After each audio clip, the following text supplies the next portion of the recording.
Telling my whole life with his words, killing me softly. Damn it!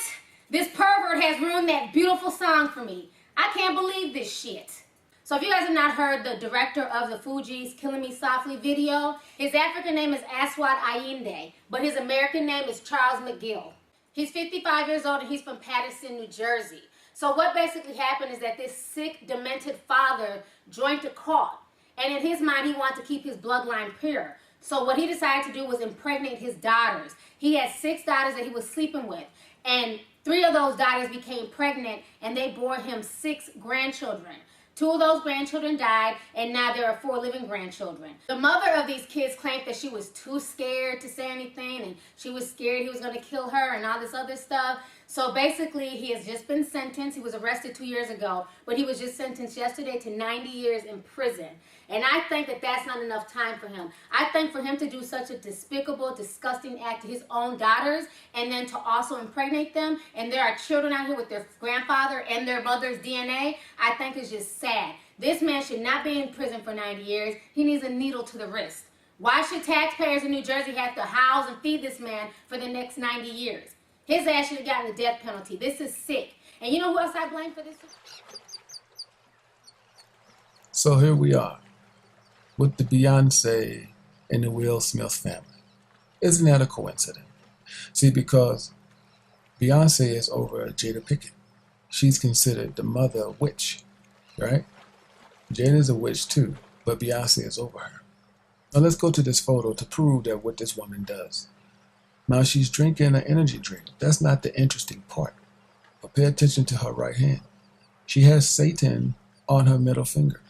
If we'd have told you this, you'd have said, oh, there he go again. No, Satan on her middle finger. We're going to bring it up a little bit close because this is how she gets down, man. All of them. That's Satan on the microphone with her. How you think she's so talented?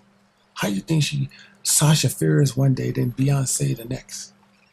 We ain't making this up. We showing you every day how these people make their money.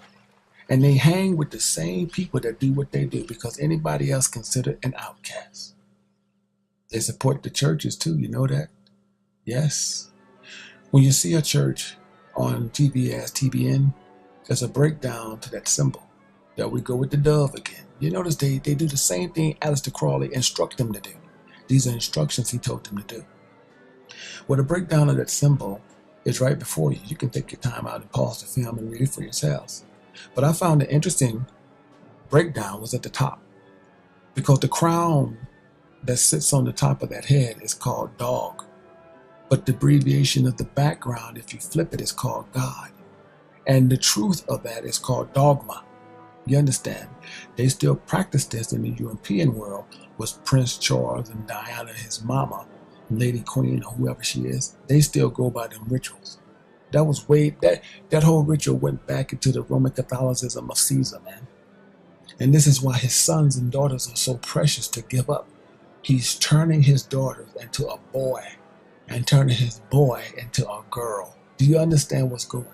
And in order for Will Smith is doing a different type of sacrifice. He's sacrificing the humiliation of turning their sexual intentions the opposite before the world.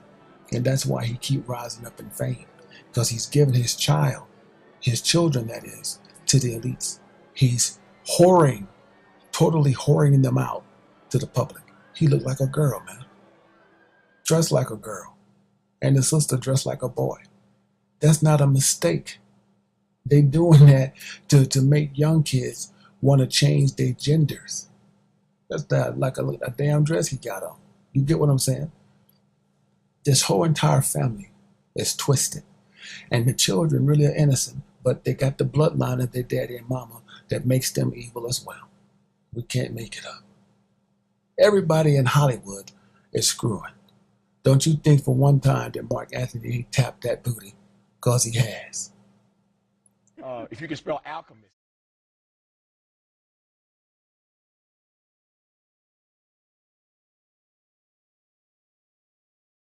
But you didn't marry that day. No, I did not. What happened that day? The night before, my father came to Florida with the intention to stop the union. Nobody wanted me to marry Jeff. And I went over to my father's hotel room, and he had a lot of drugs, I had a lot of drugs, we took a lot of drugs. And all I remember is arriving in the room, getting high, and then I remember sort of, you know, you kind of, I don't know if you know this, you probably don't know this, if you're in a blackout and you're not in your body and then you come to in your body, I was in the act of having sex with my father. What did you think? What did I think? Yeah. I thought, how did this happen? How did I end up here? And plus, which I was on drugs, so I mean, there's that element of, is this really real? And he was on drugs. Absolutely. What did he say? He didn't say anything at that time. I was probably cognizant for less than a minute, slid back into a blackout, and woke up in my own hotel room the next day. Don't remember anything from that time on? No. When was the next time you saw him? Probably the next day. What did he say? We didn't speak about it until I brought it up to him several months later. And I said to him... What were the circumstances then? We were in New York, and he was living off of Houston, and he was sitting in a rocking chair, and I remember the lighting was sort of, you know, low. And I'd gone over there to talk to him because I was very disturbed by this reality. And I said, you know, Dad, we really... You're still taking drugs? Yes. Yeah, okay.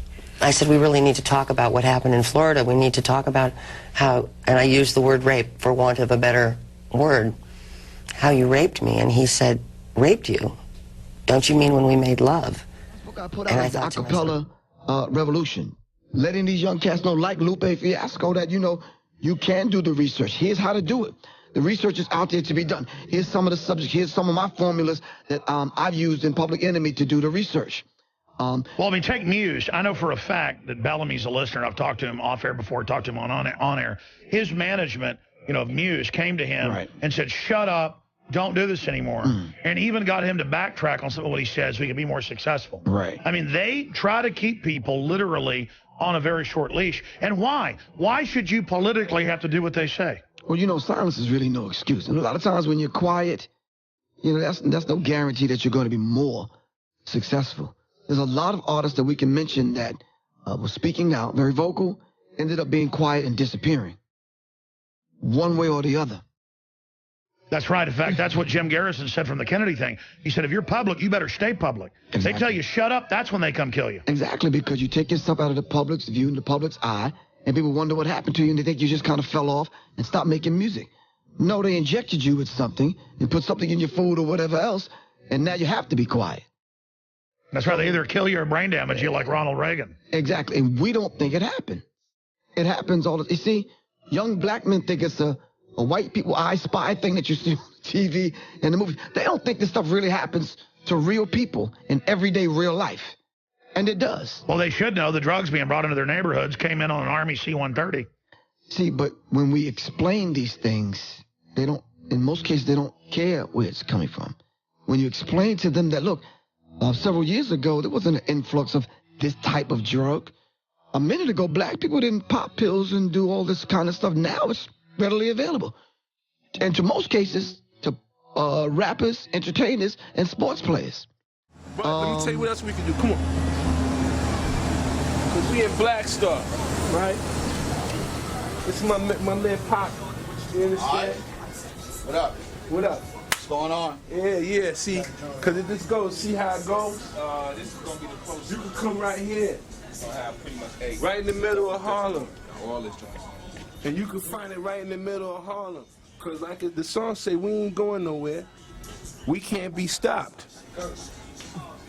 We can't be stopped. You feel me?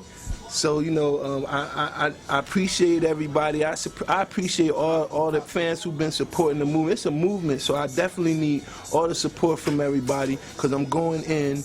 I'm definitely exposing a lot of things about the industry that people really is scared to touch, but I'm going to touch it and let them know because in order for us to make the world better for our youth is we're going to have to expose it, so I'm going to expose it. You know what I'm saying? I don't care what it takes. You know what I'm saying? Because I got eternal life.